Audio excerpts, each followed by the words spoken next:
in my church in Korea. Sa church po ni Pastor, 18 years ago, nakalipas pa lang ang 80? No, 6 weeks ago. 6 weeks ago pa yan. 6 weeks ago, ay, yan, may relative siya na pumunta sa church. And the second time coming to church, he received the Holy Spirit. Sa ikalawang pagkakataon na siya ay bumalik sa church, nakatanggap siya ng Holy Spirit. And Brother O prayed for him. At pinanalangin po siya ni Pastor O. And he put up his hands like this. He put up hands up. At ang kamay niya po ay nagtataas niya. Only he could have. And so, Brother O prayed for him. Always he prays very sharply. Pag nanalangin po siya, maikli lang. Maybe without sincerity. Siguro hindi. And like this, be healed in the name of Jesus. Like this, he prays like that. Ganyan lang siya healed in the name of Jesus. At the moment, I felt he was healed. At sa pagkakataong iyon, agad-agad siya ay mamalig. Surely, I felt. And so, I said to him, hands up. Kaya sabi niya, itas mo ang kamay mo. And he, hands up. At itas niya ang kamay And mo. I said to him, like this. At sinabi He did niya, not.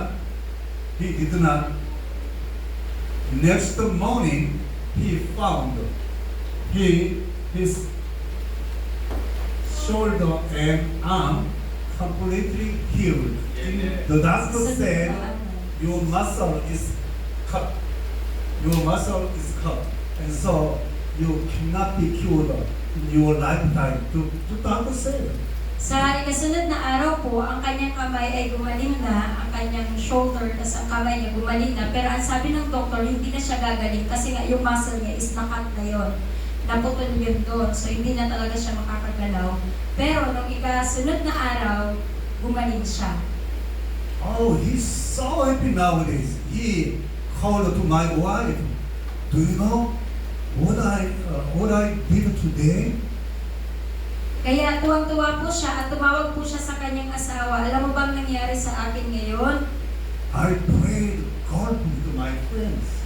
Naglaro ako ng golf kasama ng mga kaibigan ko. Yes, it's real. At 6 yan weeks pa ay ago. totoo. Amen? So, we need to experience the powerful name of Jesus. Kaya kailangan po nating mananasan ang kapangyarihan ng pangalan ng Panginoong Yesus. Amen? Amen? Actually, Sister Lenny gave me many testimony about healing when they prayed in the name of Jesus. Some paralyzed healed, and someone who were possessed by demon and be healed. Actually po, nakapagbigay po si Sister Lenny ng testimony kay Pastor na naranasan din po ang ganong bagay na sa pangalan ni Jesus may mga napagaling po na mga paralitiko, paralyzed, and yun. At nagpalayas ng mga may sinasapian ng And so, our gospel is not just word, it's power. God's power. Kaya ang magandang balita na natanggap natin ay hindi lang salita, kundi ito po ay kapangyarihan ng Diyos. Amen? That power comes from in the name of Jesus. Ang kapangyarihan po na yan ay galing sa pangalan mismo ng Panginoong Yesus. Amen? Jesus' name can give you forgiveness of your sins. Ang pangalan po ng Panginoong Yesus ay makapagbibigay ng kapatawaran sa ating mga kasalanan. Amen? Do you believe that? This is God's promise. Naniniwala po ba ang lahat? Ito po ang pangako ng Diyos. Amen? And Let's read Acts 22, verse 16. Cleansing of sins. Sa Gawa chapter 22 verse 16, pakibasa po. 1, 2, 3, go!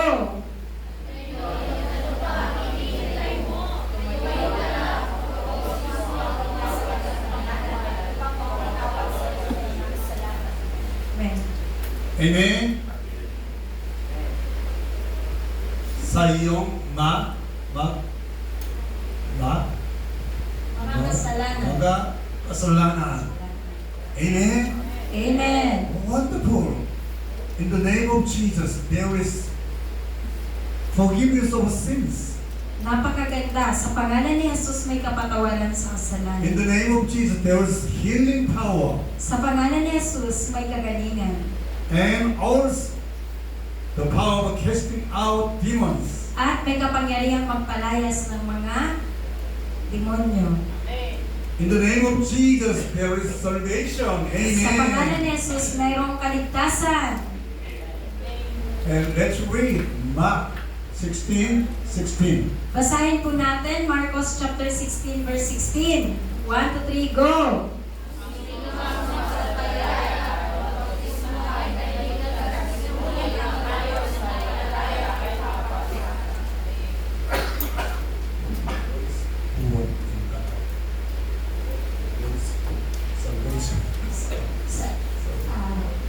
Maliligtas. Mariligtas. Maliligtas. Mariligtas. Mariligtas is so important. Maliligtas is so important. Yeah, okay. Mariligtas is so Napaka-importante. Ito po ay mahalaga. importante. Amen. Mariligtas is not is. Mariligtas importante. Yan, mahalaga ang maligtas. Importante. Importante. Amen. Amen. Importante, mahalaga. Amen. Amen. In the name of Jesus, the baptism, yes, we can have salvation. Amen. Amen. Sa pangalan ni Jesus tayo ay makatatanggap ng kaligtasan. And so, we sing like this. Kaya po tayo ay umaawit ng ganito. Just that. There is power in the name of Jesus. There is power in the name of Jesus. There is power in the name of Jesus to break every chain, break every chain, break every chain. Let's sing one more. There is power in the name of Jesus.